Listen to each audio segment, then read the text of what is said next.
Welcome back to Luxury Jewelry Sales Coaching. Today, I want to share something personal, something that completely transformed my career on the sales floor. Let's talk about what happens when you ditch the sales persona and start selling as you.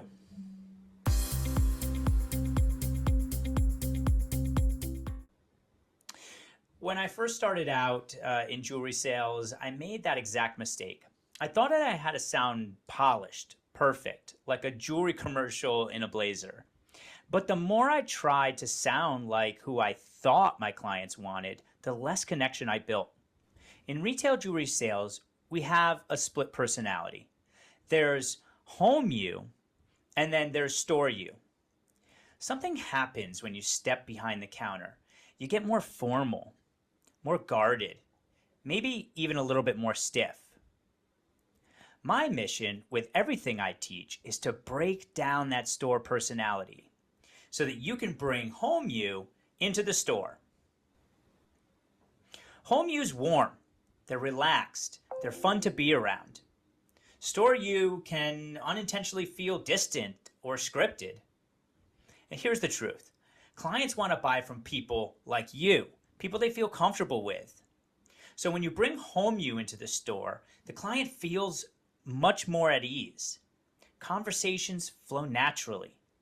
And honestly, it stops feeling like work. One of the fastest ways to do this is to change your language. Speak in the I voice, not the we.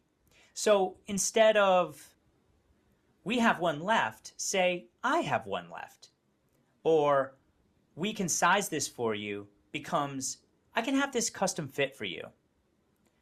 We think this suits you turns into I think this is a perfect fit for you. Why? Because we're the expert in that moment. It builds authority and it makes the conversation feel more personal, more authentic. I like to think of it this way. I'm not a salesperson. I'm the host of a really fabulous cocktail party.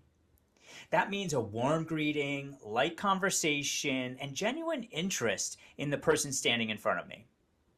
Be casual, but in an elevated way. Use charm, use natural humor.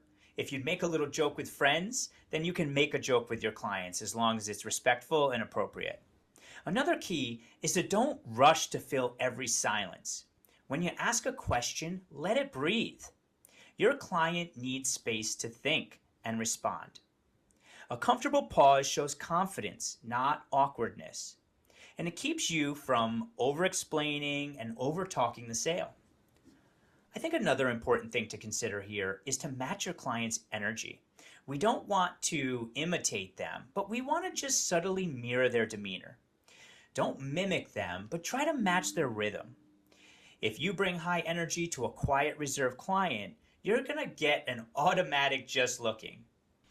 I always try to use real compliments and I stray away from these generic ones. I share personal stories when they're relevant because it makes me connect with the client on a deeper level. So you want to drop the sales voice and speak the way you do at home, just a touch more polished. Let your enthusiasm for the jewelry be real, not forced. Clients can really feel the difference in this one. Selling is simply connecting. The jewelry is the bridge. So you want to bring home you into the store and everything changes. The more authentic you are, the easier sales become.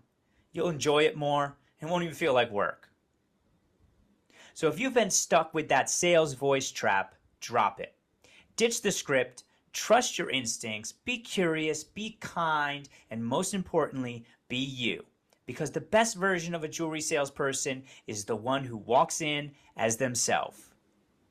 If this resonated with you, give it a like and subscribe for more tips. And tell me in the comments the moment you found your true sales voice. Now get out there and close that stone.